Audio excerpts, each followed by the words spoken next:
Turkish Airlines presents Business Africa.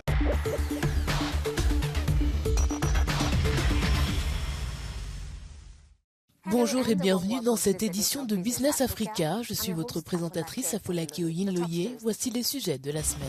Les pays dits BRICS peuvent-ils réussir à faciliter une alternative viable au dollar américain? Ils se sont fixés une date butoir au mois d'août.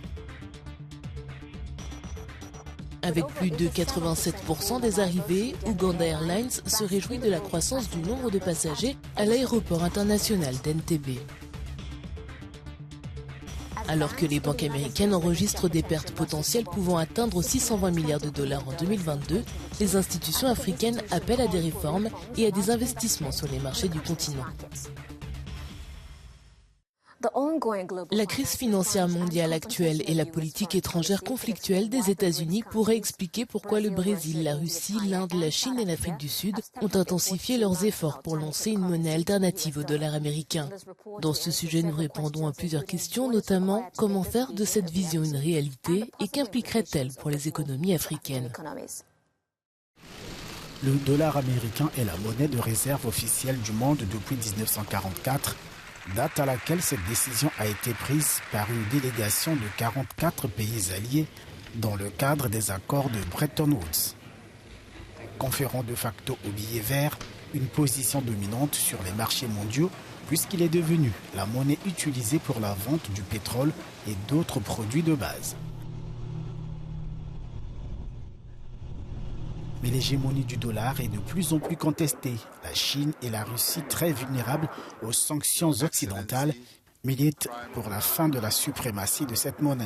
C'est dans ce contexte que le collectif des BRICS, composé du Brésil, de la Russie, de l'Inde, de la Chine et de l'Afrique du Sud, travaille à l'élaboration d'une monnaie commune, alternative à la domination américaine.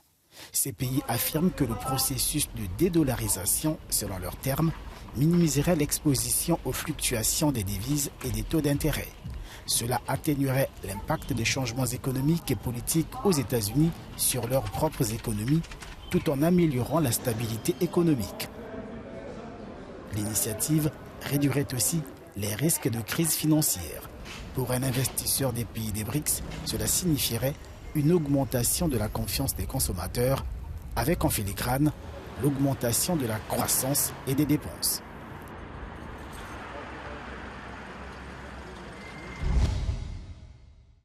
Ali Kensachou, économiste et PDG de Rich Management Ltd, nous rejoint du Kenya pour en savoir plus sur ce rapport.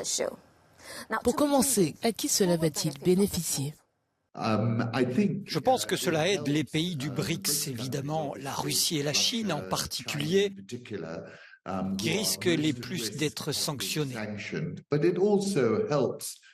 Mais cela aide aussi le reste du monde, car cela lui permet d'utiliser davantage ses propres monnaies locales à l'avenir et de s'affranchir du dollar.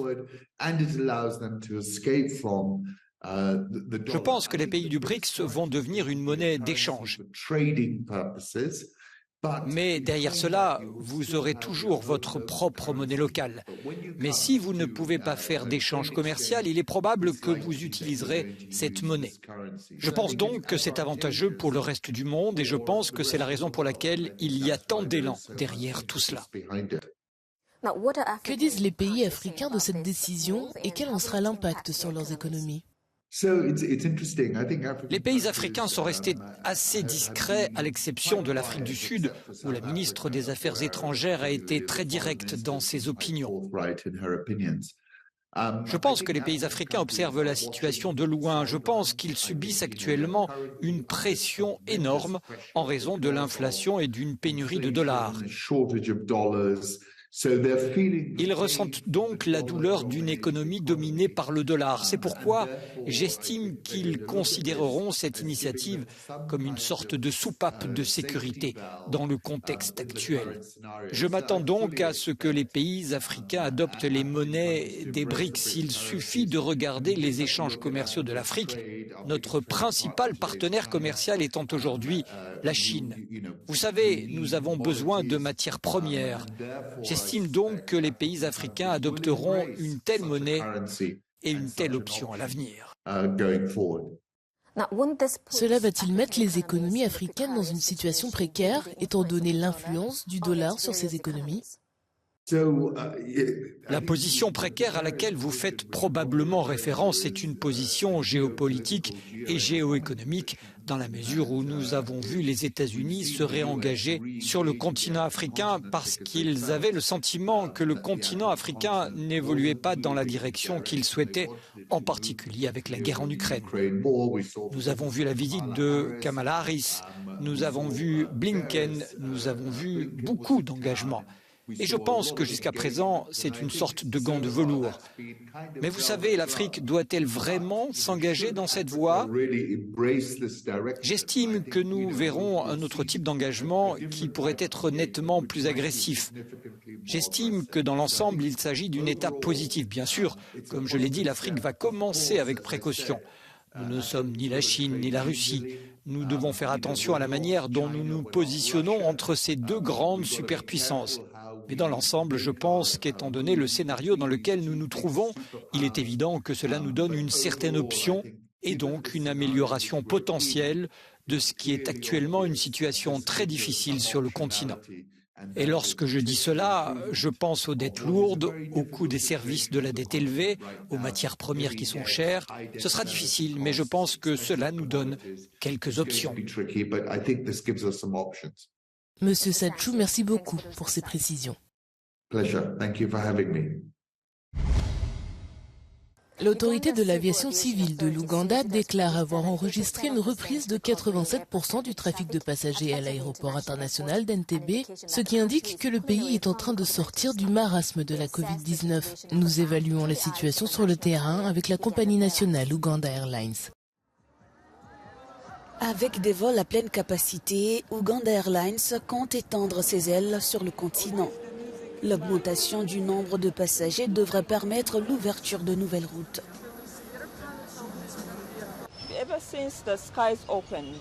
Il y a eu beaucoup d'enthousiasme dans le secteur aérien depuis 2022, car il était de nouveau possible de prendre l'avion. Les gens veulent voyager davantage, partir en vacances, retourner à l'école, vaquer à leurs occupations. Selon les responsables de la compagnie, les touristes et les hommes d'affaires constituent le plus grand pourcentage de passagers. À ce jour, l'aéroport international d'Entebbe accueille près de 5000 passagers par jour, contre environ 3500 l'année dernière à la même période. Les chiffres continuent d'augmenter pour diverses raisons, notamment l'assouplissement des restrictions dues au Covid-19, qui étaient auparavant très strictes. Il fut un temps où les tests Covid devaient être effectués dans divers aéroports à travers le monde. Ces tests ont dû être supprimés. Avec l'assouplissement des restrictions, les compagnies aériennes africaines acquièrent de nouvelles flottes, tout en espérant accroître leurs activités. L'Organisation de l'aviation civile internationale prévoit pour l'Afrique en 2024 un retour généralement proche du niveau de la normale, c'est-à-dire au niveau d'avant la crise du Covid. Et d'après les statistiques, nous constatons qu'au moins pour l'Ouganda, d'ici la fin de 2023, nous devrions très probablement retrouver le niveau qui était le nôtre en 2019. Mais alors que le trafic aérien reprend progressivement à l'aéroport d'Entebbe, il faudra du temps pour surmonter les turbulences causées par le Covid-19.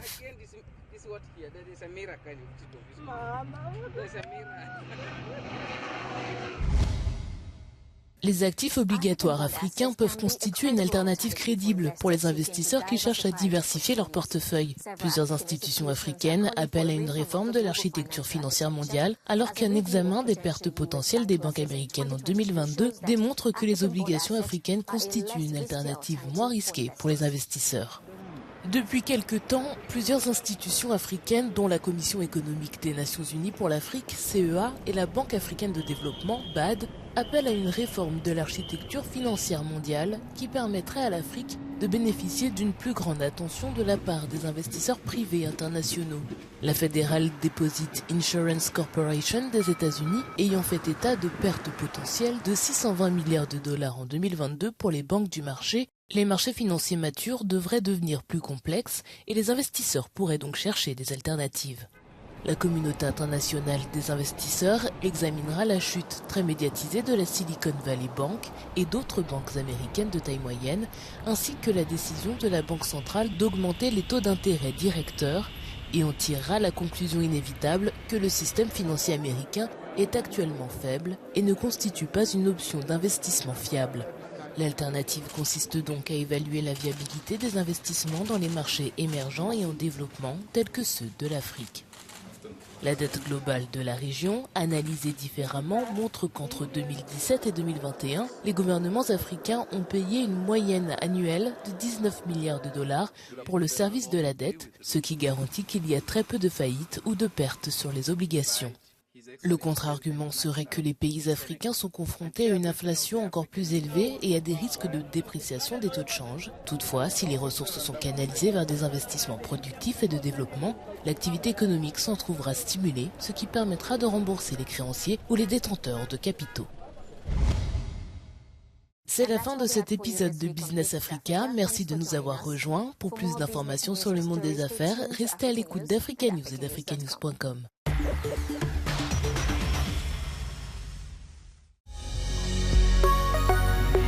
Business Africa was presented by Turkish Airlines.